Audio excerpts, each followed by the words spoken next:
Hello everybody, it's me, it's PokemonTripHD, and welcome back to some more Dragalia content. In today's video, I'm going to be showing you guys how I cleared the Nightmare mode in Qitian Dasheng. I probably messed it up way too bad, but in the new Nightmare Clash in the raid events going on right now in Dragalia. So this video is going to have a few timestamps in the description down below if you want to skip to a certain part in the video. This video is going to include, tips to clear it, Wyrmprints that I use to clear. Everything's going to be in the description down below. So if you want to skip to a certain part, maybe you want to see the actual clip of me clearing it, there's going to be a timestamp to where that is in the description down below. So like I said, if you're looking for a certain part in the video, just click there and you can skip to that part in the video. But let's take it from the top. So in Echoes of Antiquity raid event, there is a raid battle called Qitian Dasheng Clash. Now, in this clash, there is a new mode that was just released today called the Ultra Raid Battle, but it's also called Nightmare Mode, so we just call it Nightmare Mode. Now, this Nightmare Mode has the exact same rewards as the normal Expert Clash, so it's the exact same rewards. You're not getting anything better, but if you clear it once a day, the only reason you would actually clear this, because you're not just going to take on harder content for fun, right? Pfft, who does that? I do that, by the way. So if we clear this once a day, you get a grand bounty, which is a reward, a premium item reward. You get 2 items, and the rewards are anywhere from Eldwater to succulent fruit to clovers to twinkling grains to Damascus crystals to sunlight ores. So there's some very nice rewards in there, like the sunlight ore. That's probably the best reward in there. But there's a bunch of other nice rewards. Eldwater is always nice. Twinkling grains, Damascus crystals. You might be able to get golden fragments. I'm not really sure. I don't remember about that one, but everything else you can get for sure. So you get some premium item rewards for clearing this if you clear it once a day. So you're going to definitely want to clear this at least once a day for your grand bounty. Like I said, it resets once every single day at normal reset time. So the rewards, as you can see, whoops, not that one. The rewards, as you can see, are the exact same. I'm pretty sure you can get golden fragments from the grand bounty, but the rewards are the exact same as the normal expert mode, as I'll show you guys. EX has some other drops that you can get, but as expert mode, they are the normal drops. Now, that's what it is. Now, for some tips to clear. So first up, let's talk about units I would recommend. Now, of course, this is a stun res event. You want to use adventurers with stun res. So if you have anyone with stun res who's a flame element adventurer, you want to be using them. Some good 5-star ones I recommend are Mikoto, Gala Cerise, Marth, and Valentine's Hildegard as a healer. If you don't want to run a healer, you can run Gala Mim. I don't have Gala Mim, so I'm not going to be showing off Gala Mim. But Gala Mim is a great one again to have, as well as she has stun res, and she's really good for DPS. So Gala Mim is another recommendation. These are all the 5-stars I recommend that have stun res. Of course, you can mix and match what you have and what you don't have with your 4-stars and 5-stars, etc., etc. I'll be going over some 4-stars as well. These are all great options for 5-star adventurers to use. If you don't have these 5-star adventurers, then you can use some 4-star adventurers that have stun res, such as Yuden, which I'm sure you have Yuden. Everyone has Yuden. Vanessa, Zhuanzang. I'm not really sure how to say her name either. The welfare unit you get for this event, everyone has her. She's actually very nice. She doesn't have 100% stun res. She has 50% stun res, I believe. So keep that in mind that she's not going to be completely immune to stun, but where is it? Oh, it's right there. Stun res 50%. Yep. So she's not going to be completely immune, but she is a very nice unit to have if you don't really have any other stun res units, like I said. And she's actually a pretty strong unit with her second skill. But let's not talk about that. So also Verica as a healer is pretty much just on par with Valentine's Hildegard. So you can use either one of them. They're both pretty much the same. So don't worry if you don't have Valentine's Hildegard. Verica gets the job done just as well. These are some other great 4-star adventures with stun res. Now, if you don't have these 4-star adventures with stun res, you might want to dip into your 3-stars with stun res, but even then, I would not recommend 3-stars. They just, unless you promote them, of course, they're just really lacking in firepower compared to these other units. So I would recommend using a couple 4-stars that don't have stun res, so sleep res, flame blade, or not blades, flame adventurers. Also, I forgot to mention Serena. I don't have Serena, but Serena is also a great option for stun res 4-stars. But yeah, anyways, on to the sleep res 4-stars.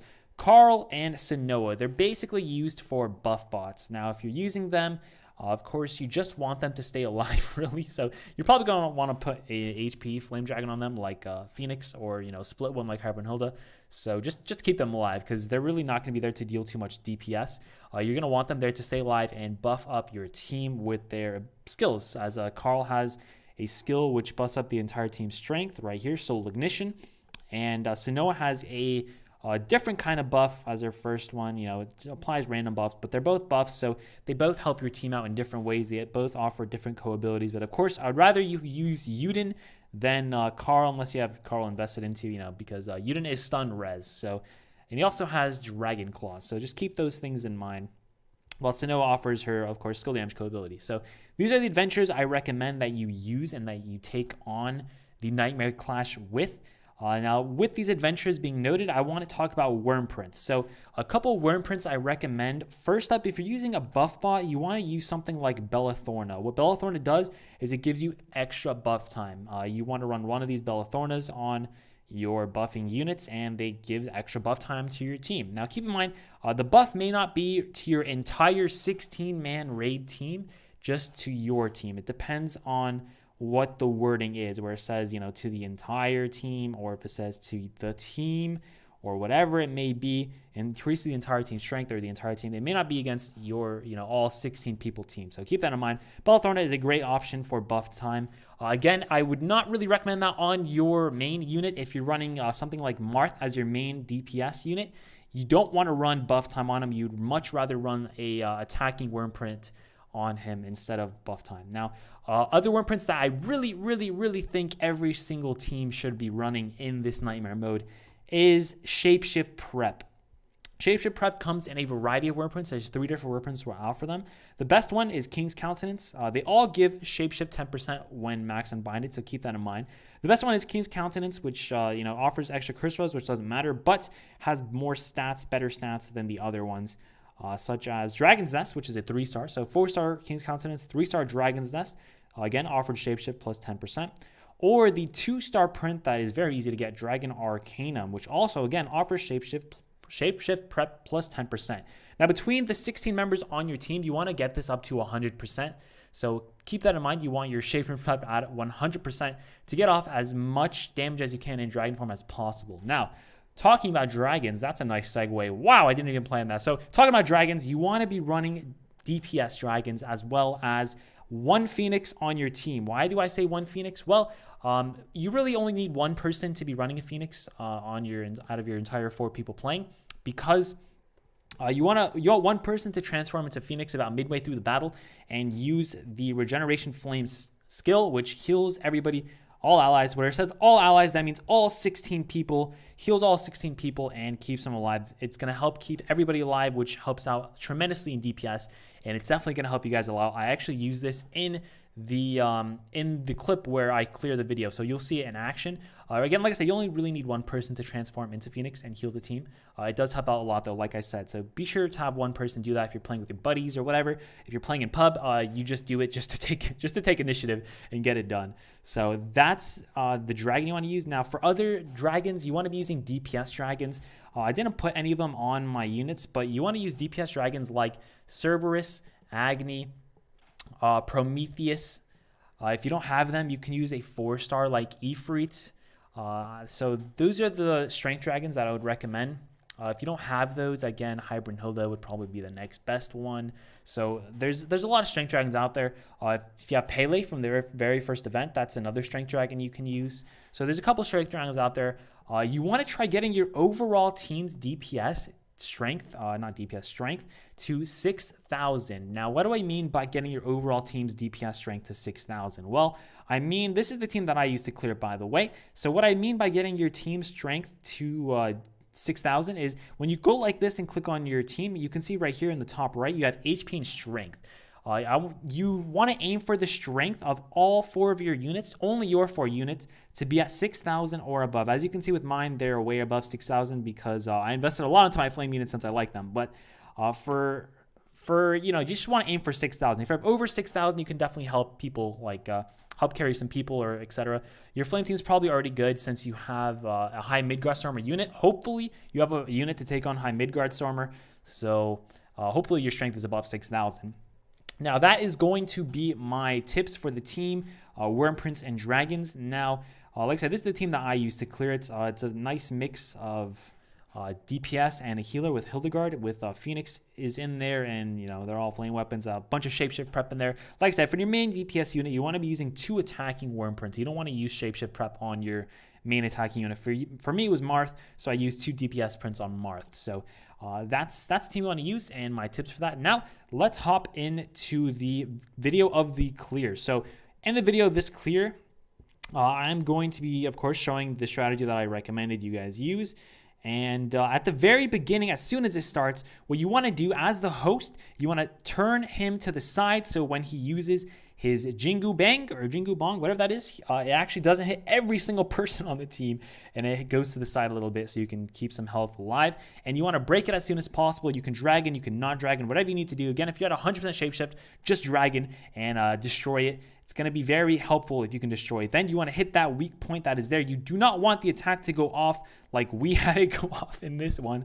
You don't want the attack to go off because it actually deals quite a bit of damage. Luckily, it missed most of the people, but you don't want to let that thing go off because it does do a really good chunk of damage. Now, at the beginning here, it was feeling a little shaky. You want to try breaking him, or not breaking him, but getting him into overdrive as soon as possible. Again, do not let that weak point go off. It deals a ton of damage. Now, a little bit later than this point is going to be around the point where you want to use the Phoenix, about break point, a little bit, maybe right after break, maybe right before break, depending on how your team survives. You want to use that Phoenix. But at this point, you want to try breaking those little guys. But actually, before you break the little guys, be sure to break his actual attack. Here, we did not break it. That was a big mistake. Again, that's a lot of damage that goes off. So you want to break his weak, I don't think that was a weak point attack, but you want to break that attack he just used that I did not break. You want to break that, and then you want to break those little alter egos that he summons. Because what they do is they heal him. And they actually heal for not a ton of damage, but over time it does add up, and it really sets you behind when it comes to taking him out. So you want to destroy his attack first so he doesn't destroy your team like he did in this video, and then you want to kill those alter egos. Again, it's not necessary if you have a ton of DPS like we did. You do not have to do everything perfect, and this was by all means definitely not a perfect clear. This is a good video to showcase that you don't need to do everything perfectly to get the clear. Again, I did use Phoenix in this video, just showed it a little bit ago. I did use Phoenix to keep everyone alive since we did mess up quite a bit. Phoenix is really nice for helping you if you mess up.